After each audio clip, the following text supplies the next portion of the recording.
Assalamualaikum warahmatullahi wabarakatuh.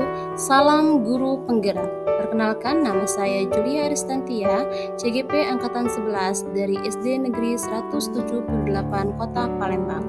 Baiklah, pada kesempatan ini saya akan menyampaikan tentang eksplorasi konsep refleksi diri tentang pemikiran Ki Hajar Dewantara.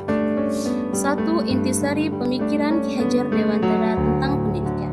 Menurut Ki Hajar Dewantara, pendidikan dan pengajaran merupakan usaha persiapan dan persediaan untuk segala kepentingan hidup manusia, baik dalam hidup bermasyarakat, berbudaya dalam arti yang seluas-luasnya. Lalu, menurut Ki Hajar Dewantara, pendidikan adalah tempat persemaian benih-benih kebudayaan dalam masyarakat. Ki Hajar Dewantara memiliki keyakinan bahwa untuk menciptakan manusia Indonesia yang beradab, maka pendidikan menjadi salah satu kunci utama untuk mencapainya. Pendidikan dapat menjadi ruang berlatih dan bertumbuhnya nilai-nilai kemanusiaan yang dapat diteruskan atau diwariskan. Adapun tujuan pendidikan yaitu menuntun segala kodrat yang ada pada anak-anak agar mereka dapat mencapai keselamatan dan kebahagiaan yang setinggi-tingginya, baik sebagai manusia maupun sebagai anggota masyarakat.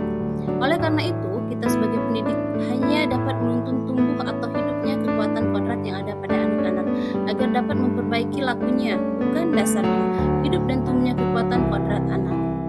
Dalam menuntun laku dan pertumbuhan kodrat anak, Ki Hajar Dewantara mengibaratkan peran pendidik seperti seorang petani atau tukang kebun. Anak-anak itu seperti biji tumbuhan yang disemai dan ditanam oleh Pak Tani atau tukang kebun di lahan yang telah disediakan. Anak-anak itu bagaikan bulir-bulir jagung yang ditanam.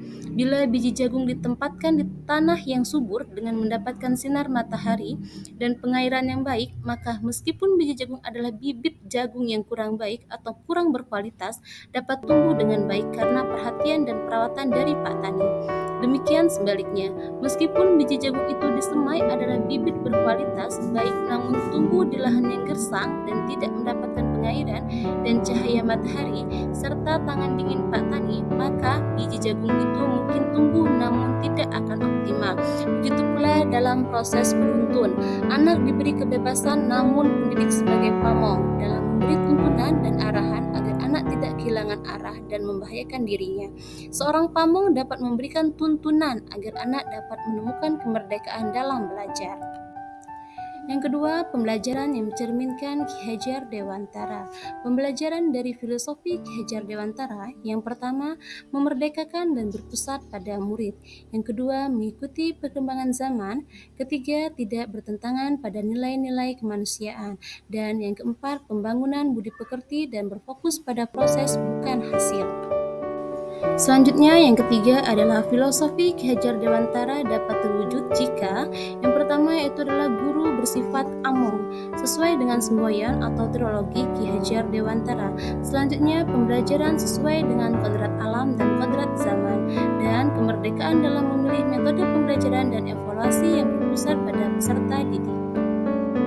Selanjutnya, yang terakhir adalah konsep pemikiran Ki Hajar Dewantara di kelas yang sudah saya lakukan, yaitu dengan mengikuti perkembangan zaman dengan berbagai pemanfaatan iptek pada proses pembelajaran melalui platform yang menarik, dan sistem among dengan memberikan kebebasan kepada peserta didik menemukan sumber belajar yang seluas-luasnya untuk menemukan pengetahuan baru baik secara individu maupun per kelompok.